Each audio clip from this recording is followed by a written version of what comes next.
U.S. Army veteran and Fox News military analyst Major General Bob Scales is with us today. General Scales, I know that this is a heart-rending day for you in so many ways.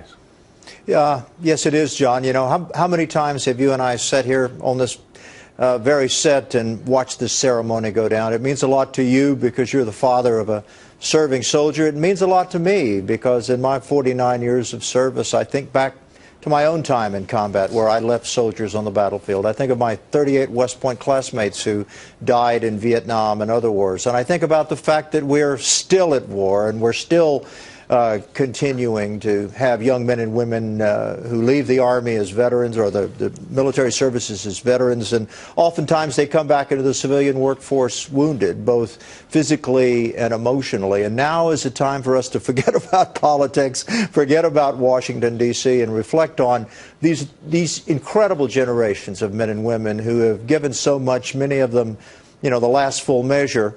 And in a day like this, when we see that wreath being laid, we have to think of those past, my father, my wife's father, my two children, all of whom have served in the military, and just take a moment, wherever we are in this country, and honor their memory, John. Yeah, it is often said that only about 1% of our nation's families have someone who is serving in the armed forces, and we need, every one of us, we need to, thank those who are doing so. Yeah, and it's an important point because our country has a history. As wars wind down, we have a natural tendency to turn our attentions elsewhere. And oftentimes our veterans and those who'd served in the military, those who had served in war, are forgotten. And we can't let that happen, John. We have to keep our eye on the fact that there's still men and women serving all over the world, in Afghanistan and other very dangerous places. And we still have almost, 3 million veterans who in one way or another are suffering. And so it's important for us to reflect on this day, but not just this day, but every day, because our men and women deserve our attention, and we must not forget their service, John. Yeah. You mentioned Vietnam, and you also wrote an op-ed piece in the Washington Post talking about your concerns that this conflict that we're engaged in the Middle East against ISIS in many ways echoes Vietnam in your view.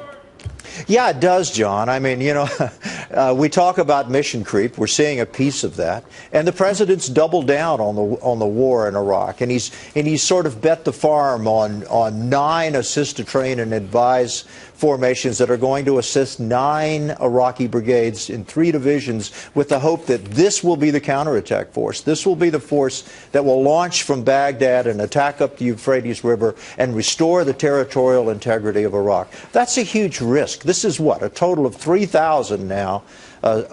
Servicemen and women who are in Iraq, who are trying to reverse the course of this ISIS surge that we've watched over the last year. And if it doesn't work, John, what then?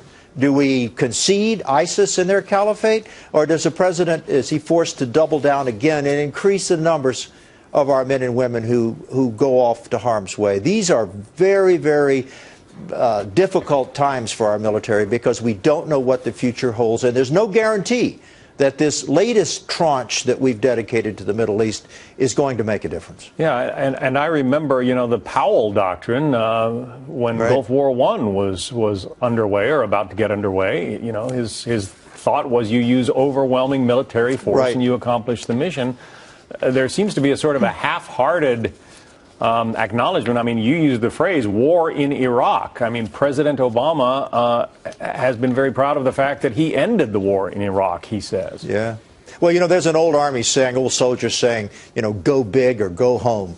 And we're seeing evidence that perhaps we're not going big here. The president seems to be metering out combat power, military power, just a piece at a time in the hope that eventually he'll turn the tide. We started off with airstrikes. We started off with limited advisors in Iraq and Kurdistan. Then we started bombing Syria. Now we're increasing our advise and assist missions to 9 more brigades. brigades. And it seems with each element of incrementalism, two things happen. Number one, ISIS still has the initiative, and in many ways, the admiration of young men in the Middle East. And second, we're giving him, I say ISIS, the advantage of time to dig in, to disperse, to turn a conquest into a caliphate. And the slower we act, the more incremental our approach, to my mind, the less chance we have of long-term success, John. General Robert Scales, retired from the U.S. Army. It's very good of you to take time out from your day, a very special day for you, to spend some time with us. Thank you, John. Thank you, John. Thank you.